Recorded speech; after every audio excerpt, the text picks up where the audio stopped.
Everybody, what is up? July 28th, 2025 on a Monday. Welcome to Cozy Corner TV, ladies and gentlemen. I am your host, Kieran Smith. Call me QN. What's up, everybody? We are on the corner. Happy Monday. It's the beginning of the week. I hope you guys are doing well. I hope your week is treating you good thus far. All right, guys. So, a couple of clips up on the menu for today. You guys know over here I'm a big advocate, I'm a huge advocate for mental health and wellness, so make sure you're grounded, regulated before you take news in, because news can be triggering. If you're not, come back and watch it later. But if you are, welcome to the live stream. Alright guys, first up on the menu, we got shout out to Face the Nation. Alright, Face the Nation, we react to them on the channel over here often. We got an interview with Speaker of the House Mike Johnson. It says Mike Johnson talks Epstein controversy, big beautiful bill, and more. Let me make sure the volume's up on here for you guys. So we got Speaker, White House Speaker Mike Johnson in the House talking about Epstein controversy, and it says big beautiful bill, but at this point it's the big beautiful law. So you guys see the title of the video. Then we're gonna switch gears and go over to Jamil Hill. Shout out to Jamil Hill. Untangling Hulk Hogan's controversial legacy. So this is a conversation that actually took place on CNN. We've seen Jamil Hill on there before as a news anchor, so we'll take a look at that. Then we'll switch gears. Shout out to Matt Morse TV. We react to Matt Morse over here on the channel often. He covered Vance just dropped a nuke. So JD Vance, we have him defending President Trump and the cabinet's stance on the Epstein files and why they haven't been released. Per JD Vance, it seems like as of yet that it is something that will happen, but we have to be patient with that because, names have to be redacted, witnesses have to be protected, it has to be done the right way. So we'll take a look at that. Then we will switch gears and we're going to go to the Amazing Lucas. Shout out to the Amazing Lucas. I have had him on the channel before. We reacted to some of his content. I think Lucas does a great job. If you're looking for someone who somebody I guess would say is on the left or a Democrat, Lucas would be, I think, somebody who gives a balanced feedback, right? He also used to be pretty conservative, so because of that reason, I think his feedback is even more balanced. So he doesn't sound like he's cray-cray or too far left, so you guys check out Lucas's channel when you get a chance. He actually covered Candace Owens sued by Macron. You won't believe why. So I've already covered this about 2 different times on the live stream. We know that this is Candace Owens' lawsuit against Emmanuel Macron and Brigitte Macron based on defamation of character. Candace is claiming that Brigitte Macron is really a man, so that is where this lawsuit comes from. This is not new for those of you who are familiar with Candace Owens on her channel. She has reacted to this before. She's actually done a whole online series. I think it's called like Becoming Bridget, or I believe it's Brigitte, but Becoming Bridget or something like that is title. I have to look it up. I was thinking about actually playing it on the live stream for you guys because I know there's some of you guys that won't ever watch Candace Owens. I've been watching her for some time now, but that series that she did on Emmanuel Macron's wife is literally a crazy series. I'm not going to say it's 100% correct, but I did say that a lot of her evidence is overwhelming. Then we'll end the live stream with a clip from Cliff Buell. Shout out to Cliff Buell, YouTube content creator that focuses on Christian content. Alright guys, so let's jump in the first clip of the live stream. We got White House Speaker Mike Johnson. He's talking about the Epstein controversy and the big beautiful law. Let's take a listen. Mr. Speaker, it's great to see you. Thanks for the time. Welcome. Glad you're here on the Hill. Good to have you. Jeffrey Epstein, has it ground the House of Representatives to a halt? What's up, Joy? Shout out to you. I think the Democrats are working really hard. Hit that like button for me, Joy. That is not true. I made a case many times today, and I have over this week. The House Republicans are united on this. We all want full disclosure, maximum disclosure. Many of us have been intellectually consistent about that from the beginning, and nothing has changed in that regard.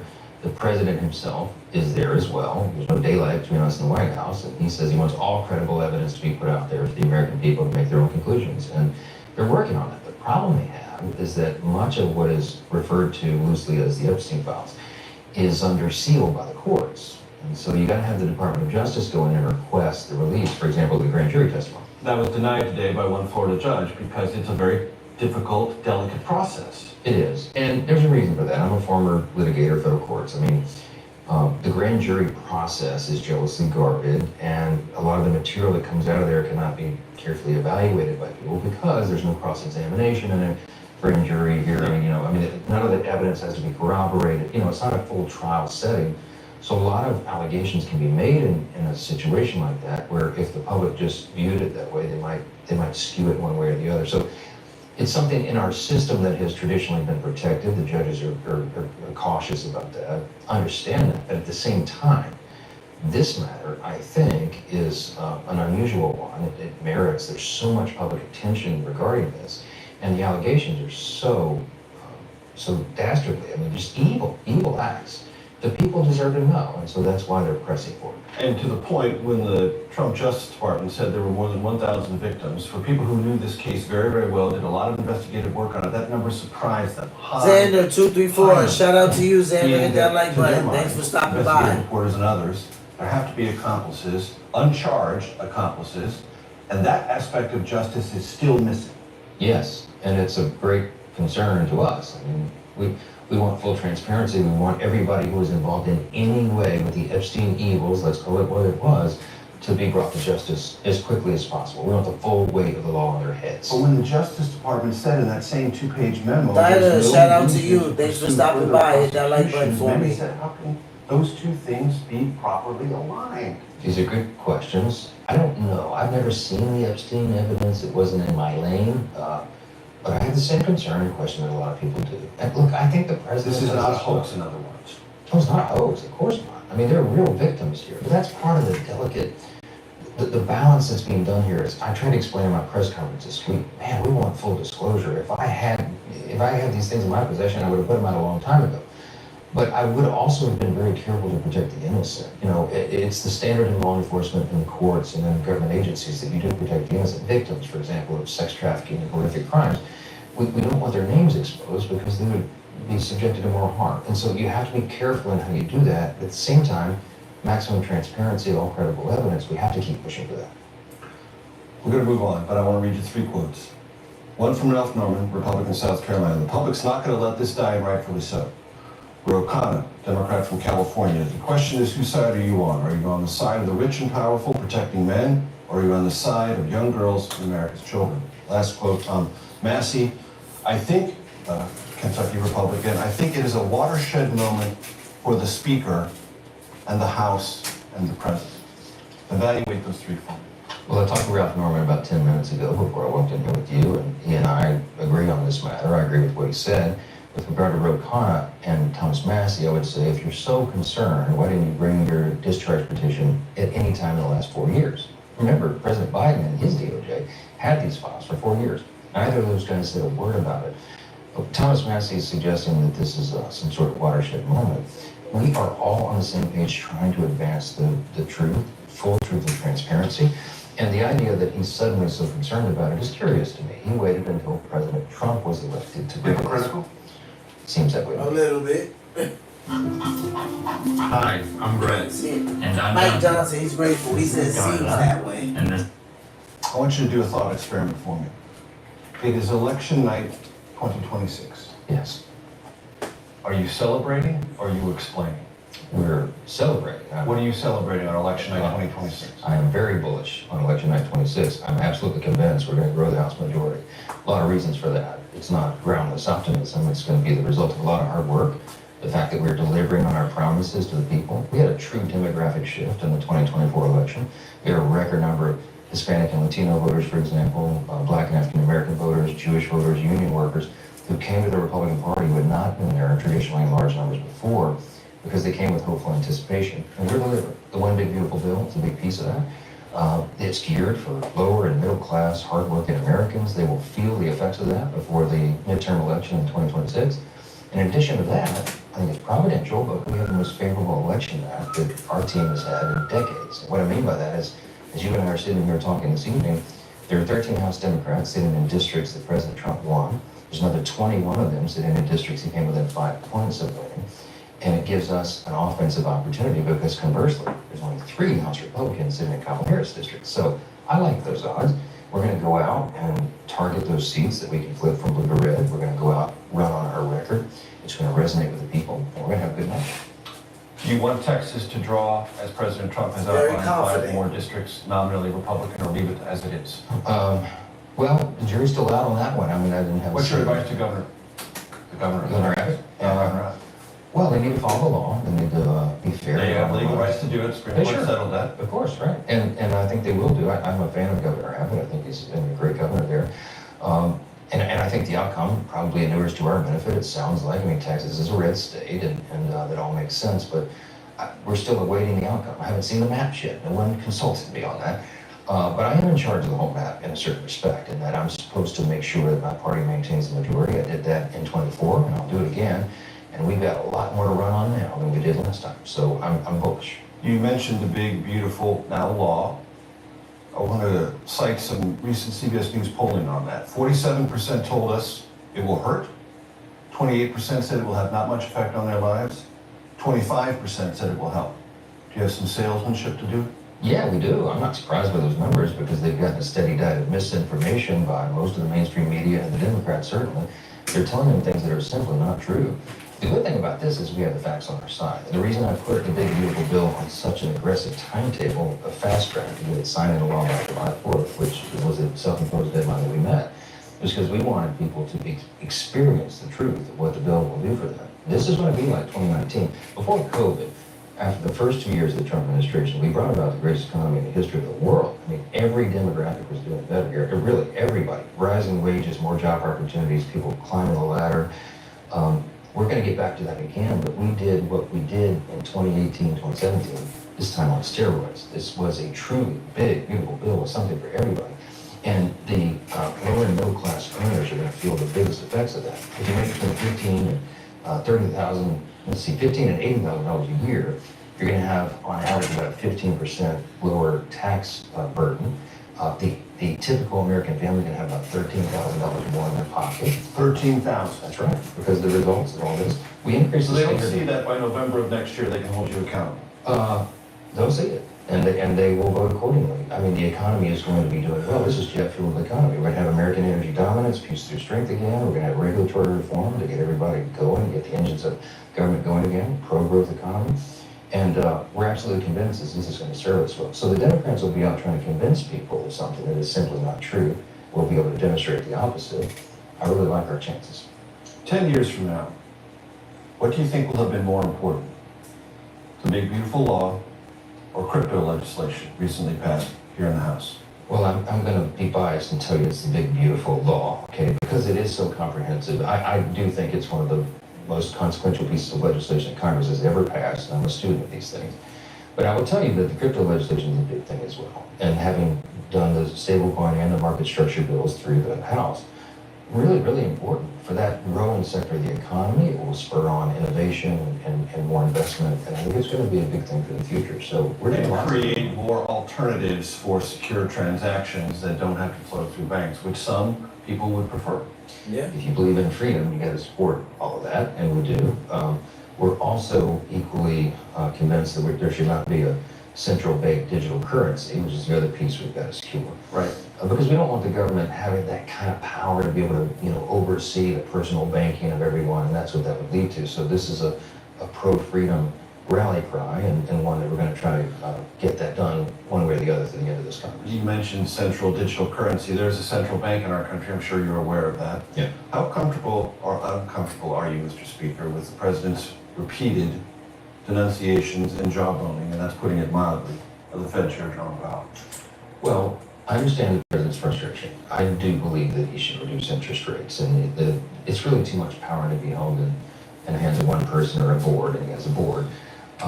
But it is what it is. That's our system. But right now, homeowners... Firing him would be dangerous to confidence in the American system, would it not? Yeah, I'm not even sure clearly what the legal parameters are of that. But I will say this: his term ends soon, in a matter of months. May of next year. Yes, and it's a rocky road for him between now and then. I do believe a lot of economists will say when the economy is hot, when it's running, and ours is, and we're ramping up lots of great developments, that is not a time for you to reduce interest rates. But I think desperate times call for desperate measures, and right now in housing, for example, new data came out today. There's just a glut in the housing market because people cannot afford to get into a new home right now. And if you reduce the rates just a small percentage, you can solve that problem. And I think that and other large purchases, I think that would be a big thing for the economy, and I think he ought to duly consider that. It would save the nation a lot of money, and it would give a lot more people more opportunity. You heard all year long the tariff conversation. How do you assess it now? We've been involved in the tariff Deep Check conversation. Moon, shout out to you. Thanks for stopping by. You know what I'm talking about. Of course, yeah. I think it's going to settle out. I've always considered The myself- Treasury Secretary said today a one-time increase from tariffs is not inflationary by definition. It happens once, it's not inflationary. It's just an adjustment to the economic structure. You agree with that? I do, and inflation is cooling. The sky was going to fall, everybody told us, and it hasn't. The tariff policies have actually brought in a lot of new revenue, and by some estimates, $300 million. That's how it pencils out for the year. Yeah, and that's a lot of money, and we can use that well, and we can use it to get the country out of debt. So on balance, that's a great thing. I think what the president did, he sees lots of blind spots that others don't, and this is one of those things. He's been talking about tariffs since he was being interviewed by Oprah Winfrey, back in the 80s. Yeah. But what happened was there was a lot of countries that were being unfair. We had unfair trade practices with other countries, unfair agreements, and the president was offended by that and said, we gotta fix it. And he's the only one bold enough to have done it. I was in the Oval Office last night, Garrett, when the Japanese delegation, I keep doing that, Mr. Garrett. I was in the Oval Office last night when the Japanese delegation was there to negotiate their big trade agreement. And the president called me in, I was outside in the waiting area, and he said, bring the speaker in. He said, Mr. Speaker, what do you think about this deal? And they're sitting there having a negotiation with translators and the whole thing. It was a masterclass. I mean, he is really the king of the art of the deal. He wrote the book. And to watch him handle that situation and get us to this, what may be one of the largest trade agreements of all time, to watch it live and see it happen in that way was really something. And it's going to be great for the country. He's the force multiplier for the U.S. economy. He's the one that is getting us to these new trade agreements with other countries, and it's far more fair for us and advantageous for American consumers. I think that's good policy. Should Congress be involved in authorizing and approving these trade deals? The administration says Congress doesn't need to be a part of it at all. Historically, it has been. Well, it depends on how you look at history. I mean, traditionally, Congress has given a lot of latitude to the executive to negotiate these things, and if the executive sees that there's a trade imbalance, they have traditionally had the authority to do that. I'm a jealous guardian of Article 1, and we are the first branch of government for a reason, and that's how the founders intended it. I'm a constitutional law attorney. I take this stuff very seriously. If I feel like the executive is stepping out of their lane, then I will suggest a course correction. I would do it with honey, not vinegar, to begin, but I have a very close relationship with the president. We talk constantly all the time about these things, and I watch it very closely. I'm gonna stop it right there. He says I would do it if he had to correct the president. He says I would do it with honey, not vinegar, to begin. Of course, because Mike Johnson is a smart guy. Not to mention, right? Like that's a biblical approach to things, right? You get more with honey than you do with something the opposite of that, right? So I think he's a very wise man. I love the way he talked about the Epstein files, talking about names having to be redacted, victims having to be protected. Things have to be, it has to be brought out carefully. And I've said this time and time again. I think now President Trump has said it himself when he said he doesn't think they have anything. But I've said, listen, if there's anything specifically on President Trump or anybody in his cabinet, we would already know about it. These guys, they can't, especially the far left Democrats that are radicals, they can't stand President Trump. So they would take that and they would run with it. I love the fact that Mike Johnson talked about the big beautiful law and the working class people, that it will help. That it will help. He said if you make anywhere from $15,000 to $80,000 a year, you'll see at least a 15% increase. So he's saying about the average American should see about $13,000 in his pocket. You can see the news anchors caught off guard about that. He's like 13,000, like to make sure he's saying the right number and not something like 1,300. And he says, like, so if they don't see that by this time, whenever, like, they can hold you accountable. And Mike Johnson just says they'll see it, like, he trusts in the system and what President Trump is doing. And again, like I said, I love the way he talked about how he would correct him if he had to. I actually believe Mike Johnson would step up and correct the president if he had to. I don't think many people would do that, but I think Mike Johnson would be one of the people that wouldn't be afraid of doing that. All right, guys, so switching gears, we're going to jump over to Jamil Hill. Shout out to Jamil. Untangling Hulk Hogan's controversial legacy.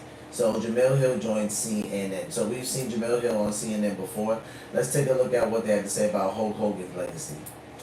I think it's very fair. Listen, people have complicated legacies. Everybody has done. Community is the way we find out. In case you guys didn't know, Hulk Hogan did pass away. I think it was 2 days ago now it was. So that was in the news. It was a huge thing. So we're going to take a look at what they have to say about his legacy. You think that's fair? I think it's very fair.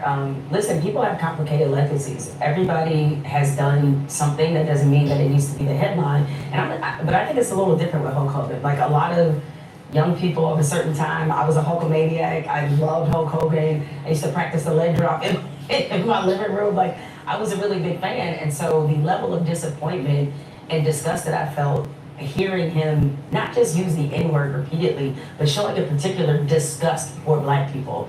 I think it's fair to bring that up. It's fair that there are certain people that look at him dying and say, well, wait a minute. It's kind of like when the Queen died. There were a lot of people who brought up, sort of what was her role in the colonization of Africa. And I think that's fair.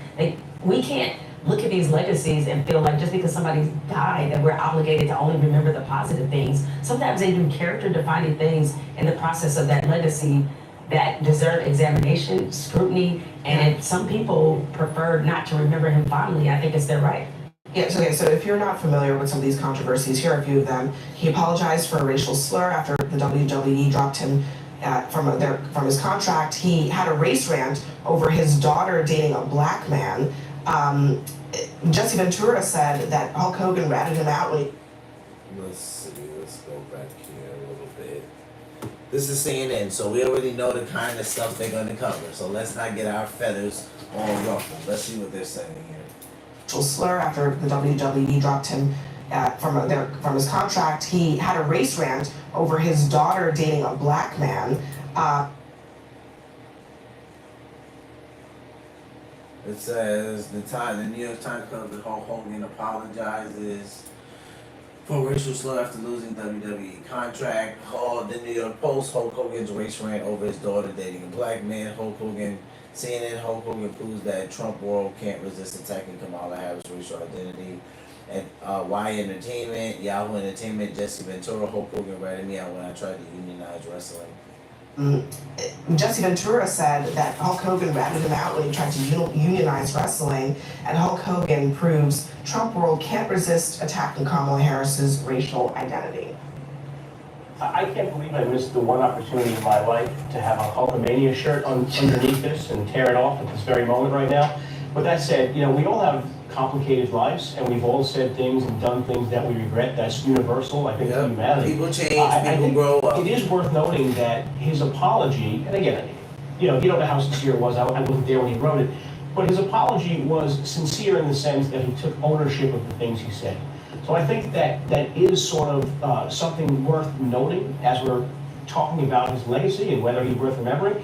I remember him as a kid growing up in the 80s, always having a positive message, always having, great positive vibes for children and young adults. So I'm going to celebrate his legacy. I understand why people don't, but I do think it's important to remember that this is someone who took that step of taking ownership of the bad things he did. I guess he didn't really have much of a choice. Right. Because some of it was part of that lawsuit. Yeah. But here's the thing about apologies and taking accountability. You do that for yourself. I don't have to accept it. You have to do it for you because you need to get that out of your spirit.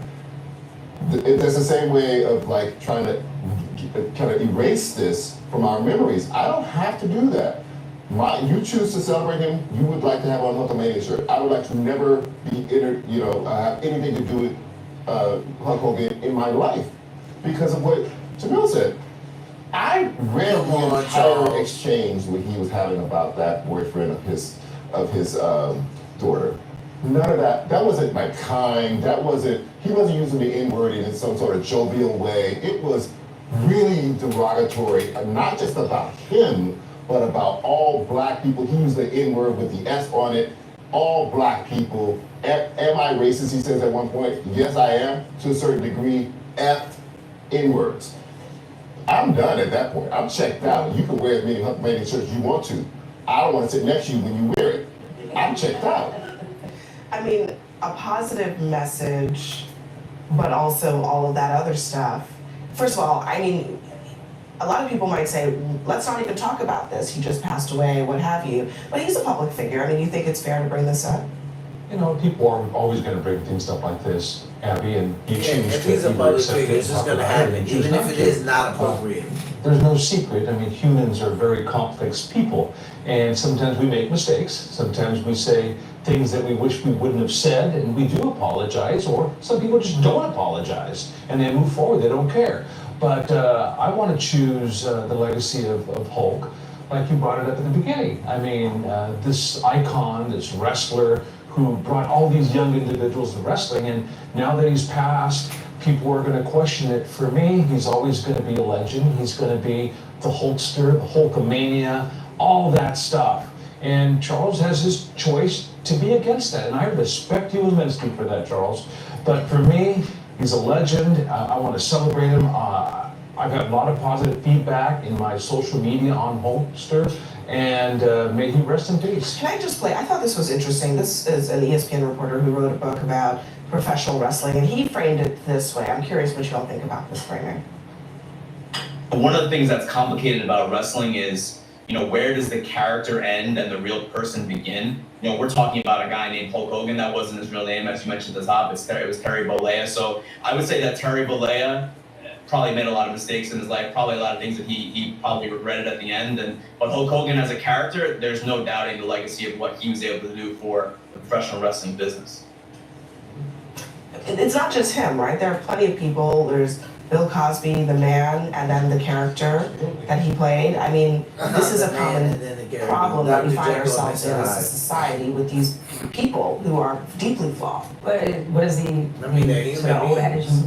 talk about separating art from artists? I mean, there are plenty of musicians that have done horrible things and have exposed themselves as being horrible people. And we often grapple with, well, where does that leave me in terms of how I feel about the music? I mean, you know the name that comes to mind, and I don't need to say. R. Kelly, And I know Michael I'm Jackson. Yes. You can go on and on and Yeah, on. there's a There's lot of even people. Ozzy Osbourne who died this week. Correct, It's and very even tender most past. recently, Puff Daddy, Yeah, right, where Puff you're Daddy. dealing with like what they might have meant to a time in your life versus the man or the person they exposed themselves to be. As I said, like I think that this is the part about legacies that is pretty much universal. Like a lot of them are complicated. There are going to be very few people who pass away where we can say 100% that person was a stand-up person all the time. But there is a difference between mistakes and there's a difference between character. And I think what Hulk Hogan exposed to us was character, was a deep character flaw. Like, it would have been one thing if he mistakenly used the slur, but he doubled down in such a way that it leads me to believe that he did not even care for the existence of black folks. Like that was the difference. And that is why when you see him parading around the way that he was and being celebrated by the Republican Party, it just don't sit right. Like, that's not the same Hulk that I grew up with. We have to leave it there. But thank you for that conversation. Next for us, the panel is going to give us their nightcaps. They're going to tell us, guess which student has a better Alright, shout out chance. to Jamel. I don't know how I feel. I got mixed emotions about that because CNN, I tend to think they do a lot of race pandering. That's just my personal opinion. Someone else might not feel like that. Do I agree that this needs to be talked about right now upon the man's death? Not necessarily, but when you're a public figure, you kind of subject yourself to that type of scrutiny. I do think it's immature. I don't think it's necessary, and I do think that the time is very out of place. But nonetheless, it's CNN. They do distasteful things. So I mean, this is what they're talking about. I do know the incident that they're referring to. I do know some black people that were very hurt by that. Mixed people, brown and black people, all together and alike. And yeah, I kind of agree with the other guy. Like, people can change. Like, people can say stupid stuff, and then they get older, or they become wise, or they have children, or now they have grandchildren, and they're just like, that was dumb. I don't know why I said it. I said it because I was dumb. And there are literally people that has happened to them. Maybe they have said something about the African American race, and then their kid marries somebody from that race, and then they have a grandchild. So, or their grandchild does it. So, and then they have a great grandchild. So, I think people can change. I think people can be at times in their life where they're ignorant, they're arrogant, and they say stupid stuff that it sticks with them, and unfortunately they can't shake it, and that's the whole bad point of having diarrhea of the mouth. You just always end up saying something stupid. So this is something that, yeah, people are going to talk about upon his death. Do I think it's something that people need to be fixated on, whether you're black or not? I really don't. But, I mean, it's people are people, so they have their opinion. All right, guys, so we'll switch gears. We're going to go over to Matt Moore's TV. He covered J.D. Vance dropped a nuke. So let's see what J.D.'s talking about. Earlier today, Vice President J.D. Vance dropped... Let me run this back a little bit. Ladies and gentlemen, just earlier today, Vice President J.D. Vance dropped an absolute bombshell, finally breaking his silence on a topic that so far he's neglected to talk about. The Epstein But also, not only that, later on in today's video, I have some absolutely earth-shattering footage to share with you guys that I promise is pretty much going to blow your mind. But okay, so what am I talking about? The ongoing Jeffrey Epstein situation. Because, ladies and gentlemen, as it would seem, there's a lot more going on here than anyone in the mainstream media is willing to talk about. But okay, so folks, to really kick off today's video, I want you all to take a listen to what President Trump himself had to say about all of this just a couple hours ago. Let it play. It's a hoax that's been built up way beyond proportion. I can say this, those files were run by the worst scum on earth. They were run by Comey, they were run by Garland, they were run by Biden, and all of the people that actually ran the government, including the auto pen. Those files were run for 4 years by those people. If they had anything, I assume they would have released it. The whole thing is a hoax. They ran the files. I was running against somebody that ran the files.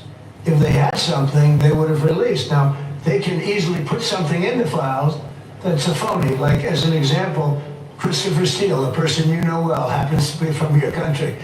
But Christopher Steele, as an example, wrote a book, a dossier. We call it the fake news dossier. And the whole thing was a fake. The whole thing was a fake. They can put things in the file that are fake. But those files were run by bad, sick people. And so, folks, let's all be honest here. That is pretty much the understatement of the century. Now, I'll be honest, you all know that I've been very critical of how the entire Epstein situation has been handled over the last couple of weeks. But is it possible that the Democrats have deliberately manipulated the Epstein files? The answer is, of course, absolutely. And so this is where we get to J.D. Vance. As you all might have noticed, as all of this Epstein drama has been unfolding over the last couple of weeks, J.D. Vance has pretty much stayed out of it. It seems like he's been making an intentional effort to avoid the entire situation altogether. But ladies and gentlemen, that changed just a couple hours ago. You see, just earlier today, J.D. Vance weighed in on this entire situation, and so I want you all to take a listen to what he had to say. But first, I do want to mention real quick that if you guys enjoy the daily news updates, please consider subscribing to the channel because it really does help a ton. But okay, take a look at this. Well, let me say just a couple of things. First of all, the president has been very clear. We're not shielding anything. The president has directed the attorney general to release all credible information and, frankly, to go and find additional credible information related to the Jeffrey Epstein case. He's been incredibly transparent about that stuff, but some of that stuff takes time. You've got to assemble that stuff. You've got to compile that stuff. You've got to redact some victims' names so that you protect the victims. But the president has been very clear. He wants full transparency. He's asked that from the attorney general, and I know, because I talk to her all the time, the attorney general is hard at work on that issue right now. But I think I got to make an observation that there's an interesting thing about this case that the American media seems to totally ignore. For 4 years, under Joe Biden's Department of Justice, the media didn't give a damn about the Epstein files or about the Epstein case. For literally 20 years, the story about this scumbag, and he is a scumbag, Jeffrey Epstein, he's dead now, but for 20 years, you had Obama and George W. Bush's Department of Justice go easy on this guy. They didn't fully investigate the case. They didn't show any curiosity about the case. And now Donald J. Trump is asking his Department of Justice to show full transparency, and somehow that's a criticism of Donald J. Trump and not Barack Obama and George W. Bush.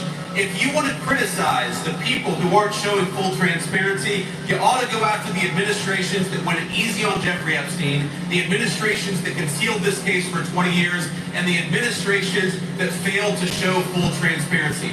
Donald J. Trump, I'm telling you, he's got nothing to hide. His administration has got nothing to hide, and that's why he's been an advocate for full transparency in this case. He's going to keep on being an advocate for full transparency, but while we're focused on that case, Donald J. Trump is also worried about making sure these great workers get more take-home pay and better jobs, and that's the focus of the administration.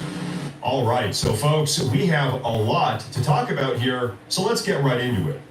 JD Vance is absolutely correct that the Trump administration really is the first presidential administration to actually try to shed some insight into all of this Epstein stuff.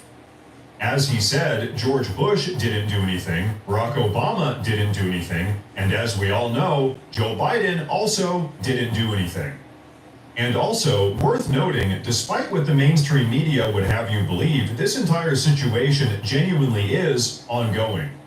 As a little bit of a recap here, just in the last couple of days, Ghislaine Maxwell has now had 8 hours of meetings with the Department of Justice. She was also just subpoenaed by the House Oversight Committee and will be answering questions under oath on August 11th, unless, of course, she decides to ignore the subpoena and face even more legal consequences. And on top of that, the DOJ is now looking for credible information to release to the public, in accordance with the notion that much of the information is no longer credible due to the Democrats tampering with everything. But now, folks, like I said a little bit earlier on in today's video, I have some information I want to share with you guys that I think is pretty much going to blow your socks off. So on that note, let me go ahead and introduce you all to a guy named Michael Wolff, who's a political journalist that actually conducted over 100 hours of recorded interviews with Jeffrey Epstein between the years 2014 and 2017. Now, this journalist Michael Wolff actually had something very interesting to say regarding this entire situation between Donald Trump and Jeffrey Epstein. Take a look. Epstein believed that Donald Trump went to the Palm Beach police and said, Jeffrey Epstein has young girls at his house, thereby beginning the legal process which would ultimately bring Jeffrey Epstein down. So, do you guys understand what that means?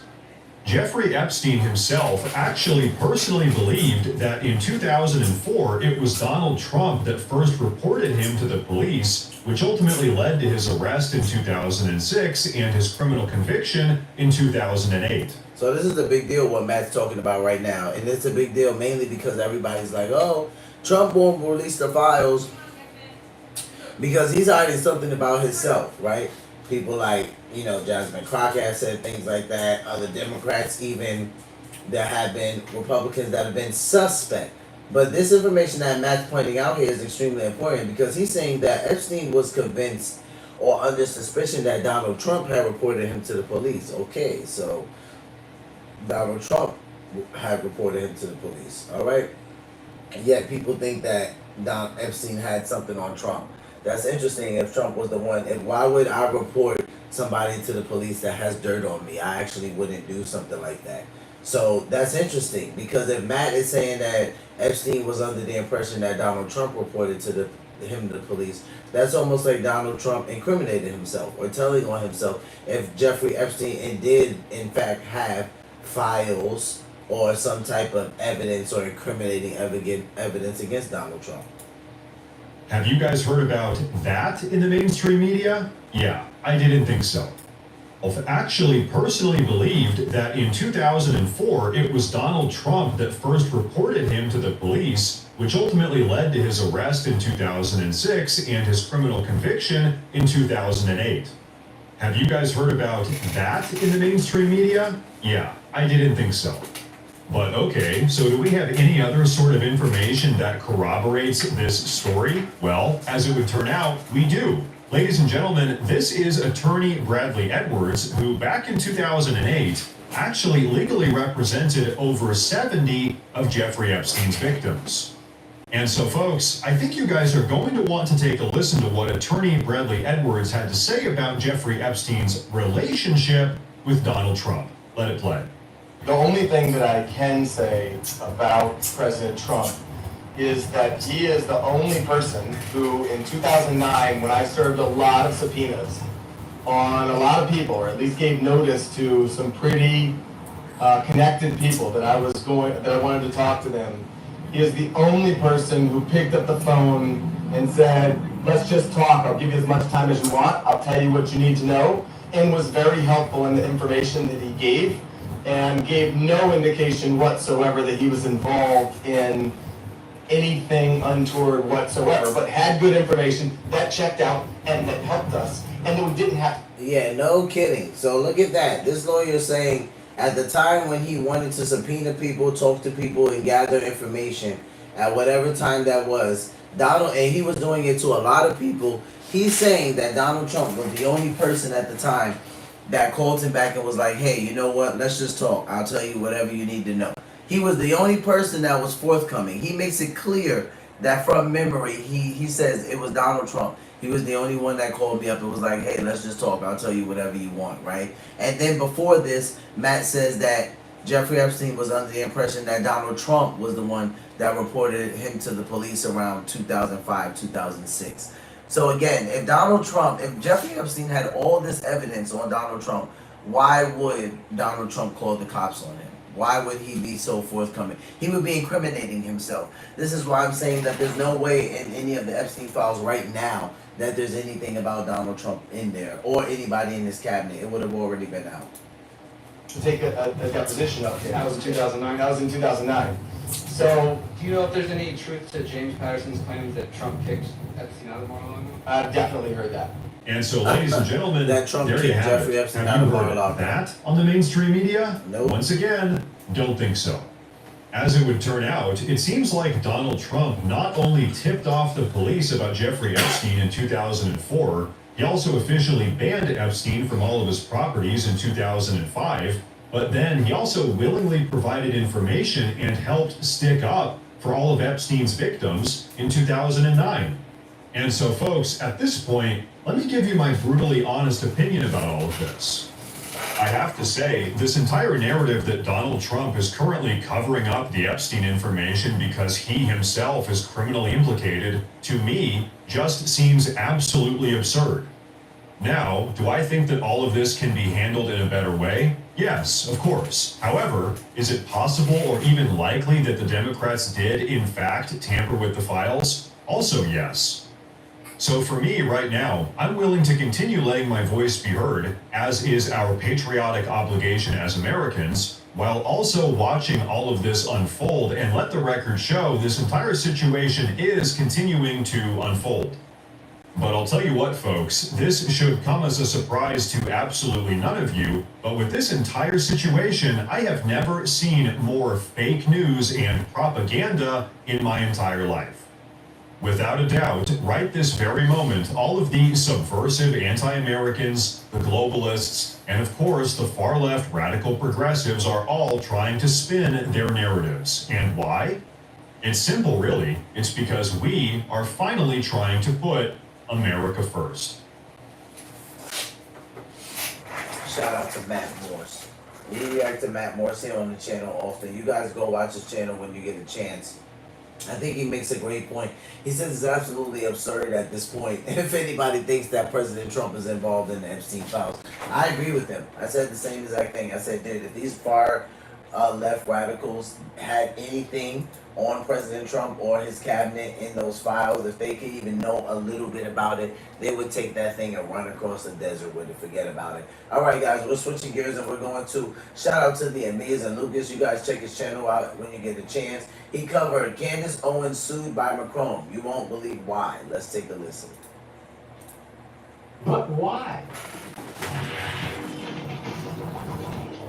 Oh my goodness. So I'm sure many of you guys are probably aware of this, but Candace Owens is getting sued. And this time, I have to admit, it's probably... Dude, I'm not gonna lie, I'm dead. Like, I can't say that it's like, I don't want to laugh at it. Lucas, I don't want to laugh at this. But it's like this guy literally said Candace Owens. I'm like, oh my God, Lucas, why? Why, Lucas? My goodness. So I'm sure many of you guys are probably aware of this, but Candace Owens is getting sued. And this time, I have to admit, it's probably the stupidest lawsuit in the history of lawsuits. The reason is for defamation. And because she has been harassing the wife of Macron for like the last year. And what she is claiming is that she is a he. I mean, she hasn't been harassing her, but it's been longer than that. But I'm not going to say it was harassment, Lucas. This was 3 years of hard work. And what they determined was that Brigitte Macron did not exist for the first 30 years of her life. That's what I'm saying to you. There is no proof that this human being existed for 30 years. And today, I have been sued by the first lady man of France. That is correct. Macron's wife, who apparently has 3 children, but she doesn't believe that. What?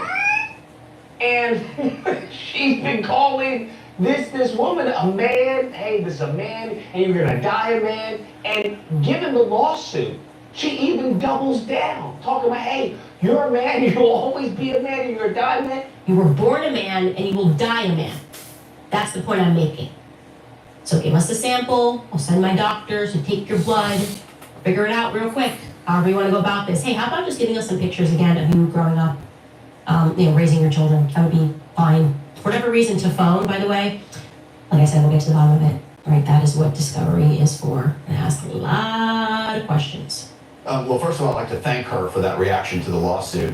She's only helping us with our claim for punitive damages by expressing no remorse and obviously doubling down on these falsehoods. But I don't think she's going to feel the same way about this being a public relations stunt after her deposition and after she has to sit for trial. Dang, I'm just thinking, this is the epitome of idiocracy, right? If you've ever questioned whether or not, Lucas, are we there yet? Have we reached it? This lawsuit right here this is it, bro. This is the point where we crossed the line and we are now in the idiocracy. But Brondo's got what plants crave. It's got electrolytes. Because what's the point of this lawsuit? Does anyone want to explain this? Because it's very binary. There's no nuance here. There's no, well, I thought it was, because, the jaw and the no, it's very much, hey, birth certificates or a doctor, right? Your gynecologist, boom, done. Yeah, that's a woman. Yes, that's a woman. Done, that's it. Like, lawsuit over. And you hear Candace talking about, oh, just wait for discovery. Just wait for discovery. I'm really curious. I'd like to make it to Discovery. I think that we owe that to the world. This is the same woman, okay, that also believes that Macron has been brainwashed via the CIA. That's why he's the president of France. This is also the same woman who alludes to believing that the earth is flat. This is also the same, bruh. How did someone so stupid, so ignorant, oh my God, Lucas, manage to get in this position? I guess it's a bit, kind of ironic that I say that, given, who the president of the United States is. But bro, what? All you have to do is stop harassing this woman and saying that she's a man. And what's scary is that there are people who are supporting her. And now she's claiming, oh, this is a free speech issue. No, it's not. It has nothing to do with free speech. What are you talking about?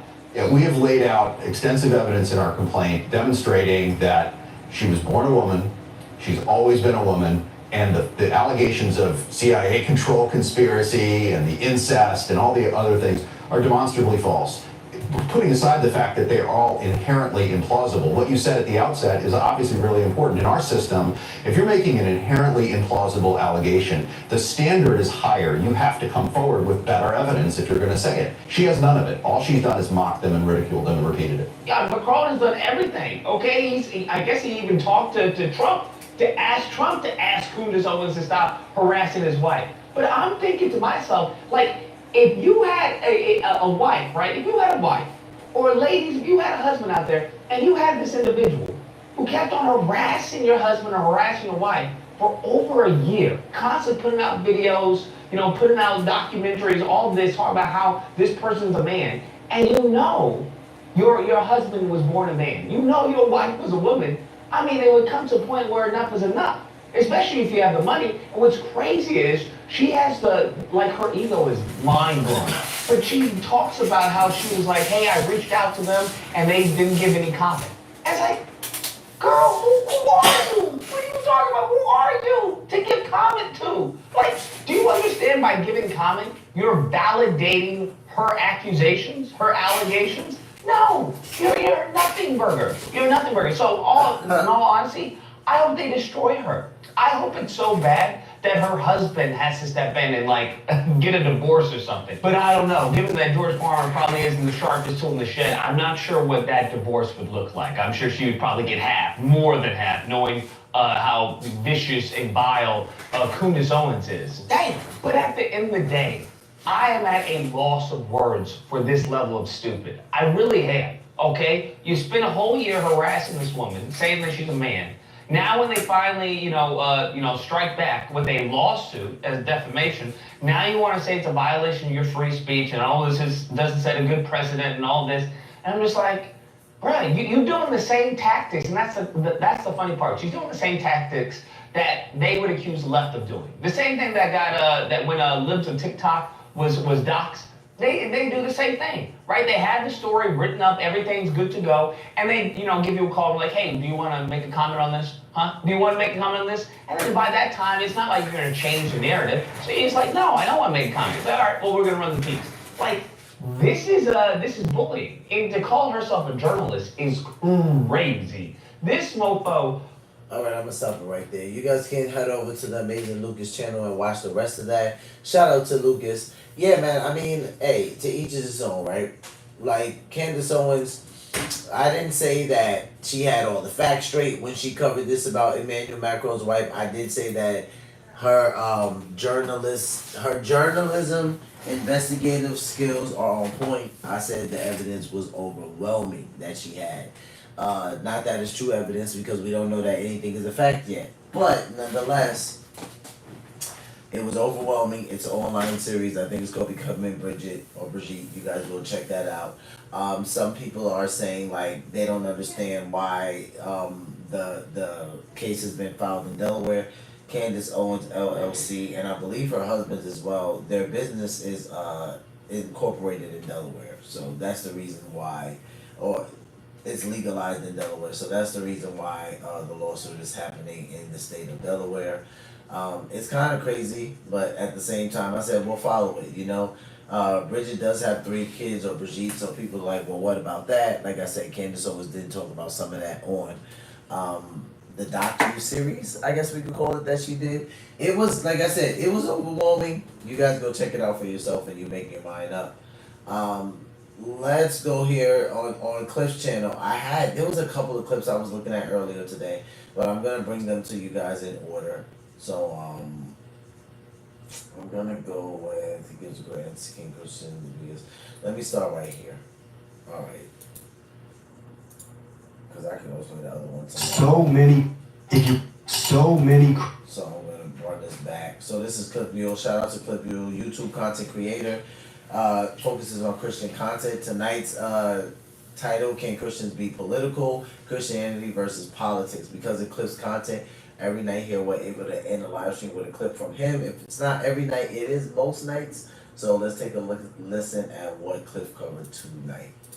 So many Christians need to hear this. I only do the gospel. I don't touch politics. How would you respond to an American pastor that I'm not really sure where it's in the Bible. Like Joseph was a politician, Joshua was a politician, Elijah spoke to politicians, Elisha spoke to politicians, Daniel, Shadrach, Meshach, and Abednego were politicians, Solomon, David were politicians. I'm not really sure, to be honest, what Bible are they reading, because it's definitely not the same Bible we are reading, right? It's a dominant point of view because the majority of American churches stayed silent during this last election. They refused to speak out or even celebrate the reversal of Roe versus Wade. A lot of churches in America are communists accidentally, and they don't know. And the reason I say that, the goal of communism was to get Christianity out of the public square and was to get the church out of politics. Karl Marx literally said, my goal is to keep God out and destroy capitalism. When pastors participate in the spy of the church shouldn't speak about politics, they are going up to a communist worldview. So many Christians need to hear this. I only do the gospel. And to know Karl Marx said that about getting God out and destroying communism. I think he said, and to think, and people kept saying like, yeah, Kamala Harris is a Marxist, Karl Marx, right? And nobody was listening. Absolutely. And you know what I love? I love the fact that he listed all of those people in the Bible that were politicians or political figures of some sort. I love that he listed that because so many people think that that's non-existent in the Bible. They think that politics don't exist in the Bible, or Jesus never had a conversation about politics or two politicians. And it's like, yeah, I feel like that guy, like they're not reading the same Bible that I'm reading. So yeah, it is very Marxist, he says, to move away from, you know, talking about politics and Christianity. Like it is a biblical thing. It is a thing that we see in the Bible. So yeah, do your reading, guys, because that's where you get to see that Jesus did talk to political figures and about political figures to people and how we should be about those who govern over us. He talked about all of those things, and all of those people, maybe if they're not all politicians in the way that we might have the view of politicians, but they were political figures of some sort, right? So yeah, I think that's why it's important for you to read, because you get to see that for yourself. All right, guys. So with that being said, I'm going to go ahead and wrap this up and end the live stream. I will see you guys tomorrow. Tomorrow's Tuesday, so we'll be on around 7 p.m. Until then, take care of yourselves, take care of one another, love yourselves, love one another, be peace.